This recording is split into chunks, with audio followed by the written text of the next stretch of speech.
But your sentence can ensure that Shondell does not have the opportunity as a free man to inflict pain like this again. Is there such thing as pure evil? How did it feel when you pulled the trigger? I mean, some people say that, it feels powerful or that it's kind of a rush, or what did you feel when you pulled the trigger? I felt powerful, but I don't know, I just didn't really care. Didn't care, okay. How else did you feel? It had no effect on me. I just didn't even care. When it comes to courtroom dramas, the case of Shondell Jackson is nothing short of jaw-dropping. Imagine being a teenager and finding yourself at the center of a murder trial. It's a scenario straight out of a movie, but for Jackson and the families involved, it was all too real. Shondell Jackson, born in February 1991, was just 19 years old when he was convicted of a shocking crime: the first-degree intentional homicide and robbery of Nathan Potter, a 21-year-old film student at the University of Wisconsin-Milwaukee. So what really happened? On July 6, 2009, Jackson and his partner Derek Thomas confronted Potter outside his River West apartment. Despite Potter's desperate pleas that he had no money, Jackson shot him in the chest, a brutal act that ended Potter's life. Throughout the trial, Jackson's demeanor was chilling. He showed no signs of remorse. Instead, he often smirked and made disrespectful gestures towards Potter's grieving family. Even as the judge read his sentencing, Jackson's face remained cold and defiant. During the victim impact statements, Denise, Nathan's mother, spoke courageously in court, recounting her son's killer's aggressive behavior, shouting, swearing, and even smiling at them during the trial. When people have extreme reactions to their court convictions, it often sparks a debate. Should we feel any sympathy for them, or are their outbursts justified by the severity of their crimes? This question can get pretty complicated depending on the case, but with Shondell Jackson, the answer is crystal clear. The courtroom reached a boiling point when Jackson was sentenced to life in prison without parole. Life and the need to protect the community, which I also fear for with Mr. Jackson being out in the community. I am going to go ahead on count one, the first-degree intentional homicide conviction, and I am going to sentence Mr. Jackson to life imprisonment without possibility for extended supervision. His reaction was explosive. He cursed at the judge and became so aggressive that 3 deputies had to use pepper spray to restrain him. Eventually, the officers managed to regain control over Shondell.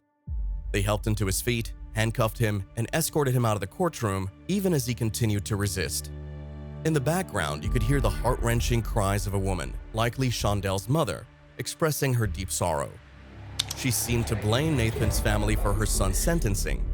As he was dragged out of the courtroom, his family hurled insults at Potter's parents, shouting, I hate you all, and God's the judge." It was heartbreaking, leaving Nathan's family in tears, holding each other for support. In situations like this, some people are quick to point out the racial tensions underlying the anger directed at the Potters. The perpetrator, Shondell, is black and from a poor background, while the victim, Nathan, was white and more affluent. The courtroom seemed to mirror the city's racial divide, with one side predominantly white and the other predominantly black. Nathan's father, John, voiced the confusion and pain felt by his family, asking, "Why are they mad at us? Their son killed our son." The Potters find solace in knowing that Nathan's killer will never harm anyone else. Meanwhile, the Jacksons are likely plagued with questions and regrets. What if Shondell's father had been involved in his life? What if Shondell had focused on education? What if he hadn't grown up in poverty? But why did the judge decide on a life sentence without parole? It wasn't just the severity of the crime. It was Jackson's complete lack of remorse and the ongoing threat he posed to the community. The judge made it clear that Jackson's actions and attitude showed he was a significant danger, fearing he might commit another violent act if released.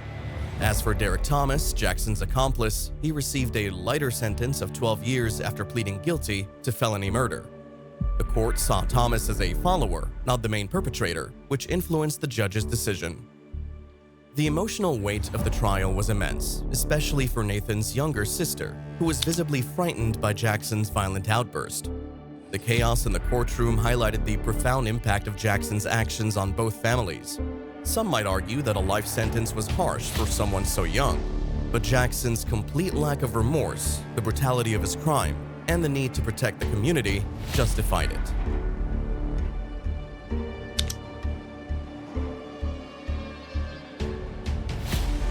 The case of Dexter Johnson is another heart-wrenching example of how quickly a night can turn deadly. In Texas, Johnson was part of a group of 5 who randomly targeted Maria Apparecci and Hoy Ngo while they were just sitting in their car outside Apparecci's house in Houston. Johnson and his accomplices forced the couple into the back seat of their car and drove them to a secluded area. There, they robbed them of their belongings. But the horror didn't end there. Johnson assaulted Apparecci right in front of Ngo. Then, Johnson and his partner, Fields, marched a naked Apparecci and shirtless Ngo 60 feet into the woods and shot them both in the head. A few days after the crime, police tracked the stolen car and found DNA evidence linking Johnson to the scene. He was arrested and charged with 2 counts of capital murder, carjacking, robbery, and unlawful intercourse, all charges that could lead to the death penalty. The jury found Dexter Darnell Johnson guilty of capital murder, and following Texas law, the court sentenced him to death. The aftermath of the verdict was a whirlwind of emotions in the courtroom. Johnson was visibly distraught. Sitting in the gallery, his family broke down, pleading to God. In a sudden outburst, Johnson leaped from his seat and lunged towards the victim's family before being quickly restrained by officers. He threw his chair in a fit of anger, prompting the police to subdue him. His relatives collapsed in the hall and had to be taken away on stretchers.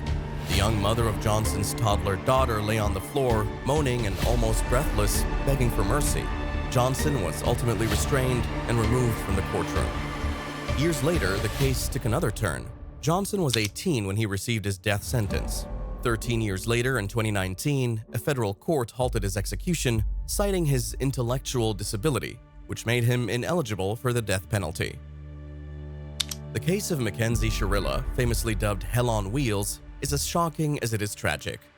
Imagine a person intentionally driving into a building at 100 miles per hour, causing the deaths of her boyfriend and his friend.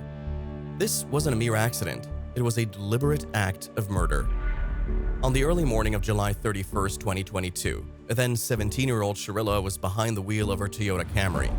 She had 2 male passengers, her boyfriend Dominic Russo and his friend Davian Flanagan. They were driving down Progress Road in Strongsville, and things took a horrifying turn when Shirilla suddenly accelerated to 100 miles per hour, crashing into the Plitco building. This wasn't just reckless driving, this was an intentional act. The crash site was discovered 45 minutes later by a Good Samaritan who called the police. Strongville police and emergency services arrived to find a scene of devastation. Shirilla, Dominic, and Davian were all unconscious and trapped in the wreckage. While Shirilla eventually regained consciousness in the hospital, Dominic and Davian were pronounced dead at the scene. To make matters worse, police found marijuana and magic mushrooms in the car, hinting that drugs were involved. So what led to this horrific event? Prosecutors pointed to a troubled relationship between Shirilla and Russo. She had reportedly threatened him on multiple occasions. Just 2 weeks before the crash, during a heated argument, Shirilla had threatened to crash the car they were in. Russo was so frightened by her threat that he immediately called his mother, and a friend had to come pick him up to ensure his safety. Furthermore, prosecutors argued during the murder trial that Shirilla had a history of making violent threats against her boyfriend. These included threatening to break into his home and key his car. The prosecution painted a picture of a relationship filled with turmoil and aggression. Witnesses testified that the couple frequently broke up and fight, adding layers of tension and instability to their interactions. In contrast, defense lawyer James McDonnell contended that the prosecutors lacked solid evidence to prove Shirilla had any intentions of killing her 2 passengers. He emphasized that no one could definitively know what was happening inside the car in the seconds leading up to the crash. McDonnell argued that the incident, while tragic, did not necessarily point to a premeditated act of murder. Adding to the complexity, social media videos showed Shirilla attending concerts and Halloween events after the crash, which prosecutors used to argue she wasn't grieving. Her mother, however, claimed these were rare moments of distraction, insisting that Shirilla spent most of her time mourning beside a shrine for Dominic. During sentencing, Cuyahoga County Common Pleas Judge Nancy Margaret Russo didn't hold back. She described Shirilla's actions as controlled, methodical, and intentional. The crash video showed Shirilla taking an unfamiliar route to minimize witnesses, making it clear this was no accident. Judge Russo called it a deliberate and fatal mission. Mission, and she executed it with precision. The mission was death. Mackenzie alone decided to push the pedal to the floor and demand the ultimate speed of that vehicle to 90 to 100 miles per hour. She alone decided. The aftermath of the verdict was a storm of emotions. Davian Flanagan's mother, Ye, spoke of her pain and acknowledged the bittersweet nature of justice being served. Dominic Russo's mother, Christine, expressed her endless sorrow. Adding to the heartbreak, Jamie Flanagan shared her memories of Davian during sentencing. She described her son with heartfelt emotion, calling him a gifted athlete and a friend to everyone he met. He had big dreams of going to barber school and eventually opening his own shop. Jamie also shared that her son and his biological sisters were adopted from foster care. "My girls lost their best friend, someone who'd been with them since day one," she said. "We feel honored and blessed to have been chosen to be their parents. They're our forever family. I'm devastated." Mackenzie Sharilla, who did not testify during the trial, addressed the court before her sentencing. "To the families of Dominic and Davian, I'm deeply sorry. I hope you can one day understand I never intended for this to happen. I wish I could recall the events. We were friends and Dominic was my soulmate. I wish I could ease your pain. And to my family, thank you for your support and love. I love you all so much."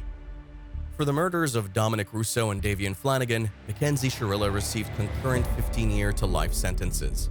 She will be credited for time served, but her driver's license is permanently revoked. Let's dive into the tragic and complex case of Jacob Morgan, a young man who received a 15-year prison sentence for starting a fire that tragically killed his little stepbrother. Meet Jacob Morgan, a 17-year-old autistic boy whose life took a devastating turn on October 26, 2021. Jacob set his home ablaze, leading to the death of his 14-month-old stepbrother, Joshua Alexander Hill. Charged with his brother's murder, Jacob was sentenced to 15 years behind bars. In court, Jacob openly wept as he pleaded guilty to starting the fire that claimed Joshua's life in March 2015. Mrs. Hill Dover and her husband Mike Hill, Morgan's stepfather and Joshua's father, had left Jacob to look after Joshua. They claimed that Jacob was asleep when the fire began. Deputy Solicitor Willie Thompson explained that Jacob waited outside the burning home, didn't call for help, and didn't save his younger brother, actions that suggested malice. However, Jacob's parents argued that neighbors had instructed him to stay away from the fire and restrained him when he tried to re-enter the house to save a sibling. Adding to the complexity, Jacob, who has developmental issues and struggles with reading and writing, confessed to starting the fire under duress after a 5-hour, unrecorded interrogation. Investigators noted that Jacob provided several conflicting accounts of how the fire started. Initially, he claimed he accidentally threw a pillow near a heater, but later he stated he intentionally lit a pillow on fire and tossed it into the air. Fire experts indicated that evidence pointed to 2 separate fires being ignited, one in the living room and another one on a blanket in the master bedroom where Joshua was sleeping.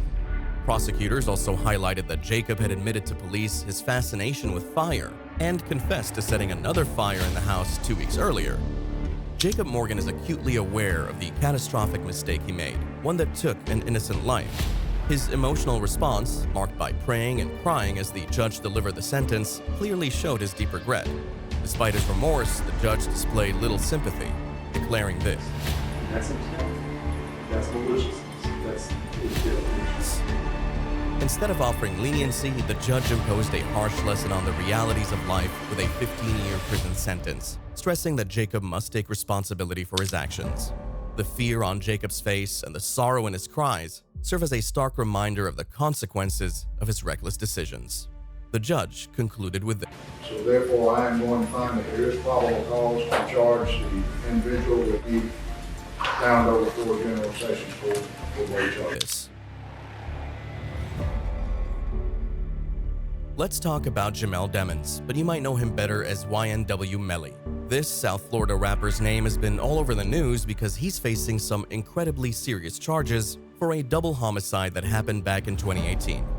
The trial started on June 12th, and it's been a roller coaster ever since. So what's the story? On February 13th, 2019, Jamel Demons was officially charged with 2 counts of premeditated murder in connection with the tragic shooting deaths of his close friends, YNW Sack Chaser and YNW Juvie, which occurred in October 2018 in Fort Lauderdale, Florida.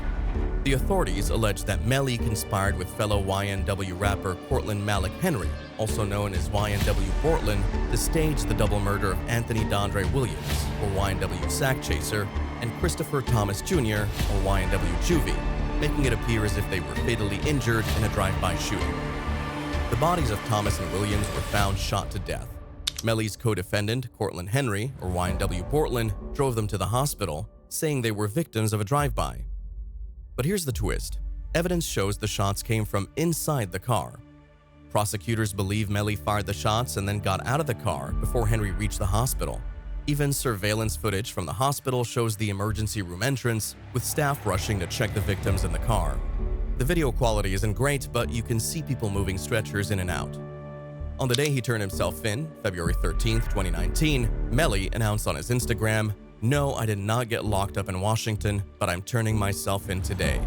A couple of months ago, I lost my 2 brothers to violence, and now the system wants to find justice. Unfortunately, a lot of rumors and lies are being said, but no worries, God is with me and my brother Portland. Remember, it's a YNW family. I love you."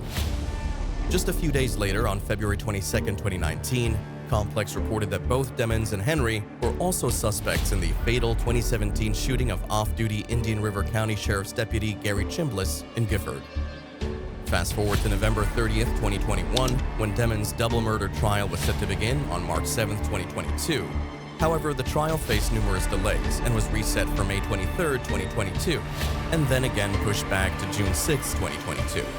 Despite these postponements, the trial did not proceed, prompting Demmons' defense team to submit a speedy trial request on May 26, 2022, which required the trial to commence within the next 175 days. On July 6, 2022, a significant decision was made. Demmons would no longer face capital punishment if convicted. However, this decision was short-lived, as on November 9, 2022, an appellate judge overruled it, making Demmons eligible for the death penalty once again. Melly's defense team tried to appeal this ruling to the Supreme Court of Florida, but their attempt was unsuccessful. Jury selection for Demmons' double murder case began on April 11, 2023, with the actual trial starting on June 12, 2023. According to the prosecutors, forensic and video evidence pointed to Demmons as the killer. Surveillance footage showed Melly taking the seat inside the car from which experts determined the shots were fired.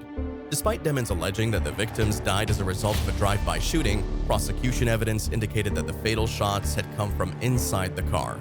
Prosecutors claimed that after shooting his friends, Demmons and Henry parked the car, exited it, and then staged the killings by shooting back into the vehicle before Henry drove the victims to Memorial Hospital in Miramar, where they were pronounced dead. And it gets even more intense. The prosecution brought up Melly's ties to the G. Shine Bloods gang, which adds another layer to the case. If Melly is found guilty, he could face the death penalty. Florida recently changed its law, so now only an 8-4 jury vote is needed to consider the death penalty. When Melly walked into the courtroom on June 12th, he had a big smile on his face. He sat down, covered his face to pray, and even blew a kiss into the air. As the prosecutor laid out the case, Melly seemed distracted, playing with his pen and looking around the room. Some people think this shows guilt, while others say it's just his anxiety. Remember, Melly has ADHD, which makes it tough for him to sit still and focus in a setting like this. Things took a surprising turn when one of Melly's ex-girlfriend's mothers took the stand. She claimed the prosecution had threatened her with jail time, leading the judge to dismiss her and worry about the jury being biased. Then, on June 28th, Detective Sergeant Christopher Williams testified. His goal was to disprove Melly's story about a drive-by shooting. According to him, the evidence just doesn't add up to a random shooting from outside the car. The jury deliberated for 14 hours over the course of 3 days, but was unable to reach a unanimous verdict. Even after the judge issued an Allen charge, urging them to come to a unanimous decision, they remained deadlocked. Consequently, a mistrial was declared on July 22, 2023, as the jury could not agree. Demmons remains in custody, awaiting his retrial.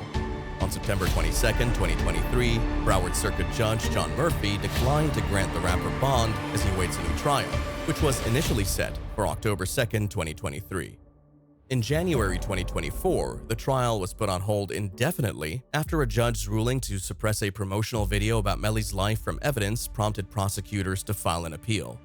The case is still ongoing, and Melly's future is hanging in the balance. If convicted, he could face the death penalty, which is as serious as it gets.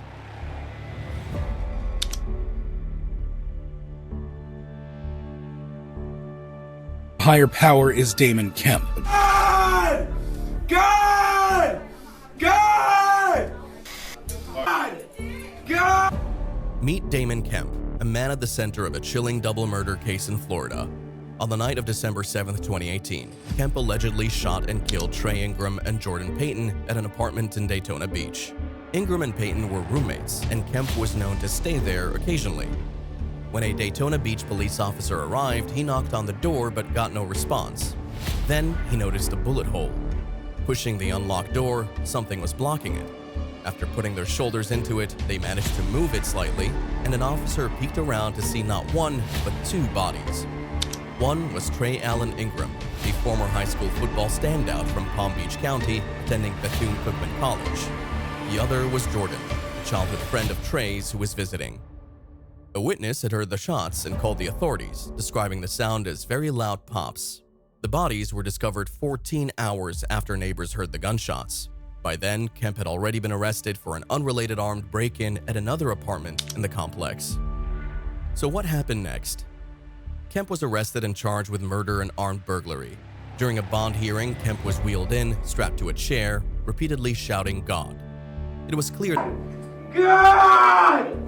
God! that Kemp was not handling the situation well. Besides his yelling, Kemp had a confused expression throughout the hearing. His face became more alarming with each passing minute. Ingram was not just any young man. He was a talented boxer and a former Bethune-Cookman University student with plans to return to school and continue his education.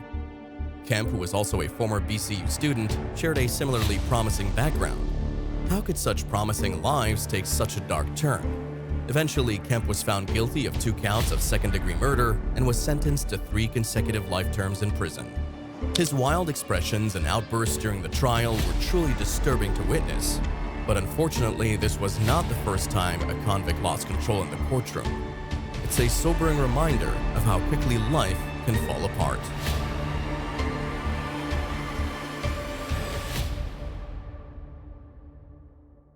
Finally, on November 15, 2010, Michael Swanson committed a crime that shocked everyone. Stealing his mother's Jeep, he drove to 2 gas stations where he fatally shot Sheila Mears and Vicky Bowman Hall during a robbery attempt. Swanson was soon arrested, with officers finding a ski mask and a gun in the stolen vehicle. During his interrogation, Swanson's chilling revelations painted a disturbing picture. He described feeling powerful and numb while committing the murders. Pulling the trigger made him feel good, he said, with his adrenaline pumping and a complete indifference to the consequences. He wanted to ensure his victims died that night. He recounted, "She made some noise and then just fell down to the ground.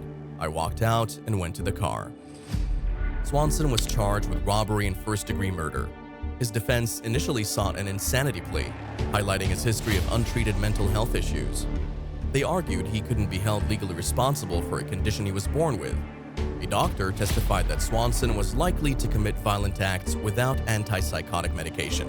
Despite this, he'd been released without any medication, which his defense called a system failure. Adding to the complexity of the case, Swanson's psychologist testified about his obsession with murder and fascination with death and violence. He admitted to a desire to commit murder and cannibalism. Eventually, Swanson pled guilty to the murders, admitting he shot the clerk with the intent to kill her. He said, "I have always been fascinated by death and violence, and it was something that I wanted to do. Murder and cannibalism." The sentencing phase was incredibly emotional. An emotional daughter of one of the victims confronted Swanson, questioning his remorse. "Are you sorry for what you did? My mom was completely innocent and defenseless. You claimed you did it for cigarettes and money, so no one could identify you, but I think that's a lie."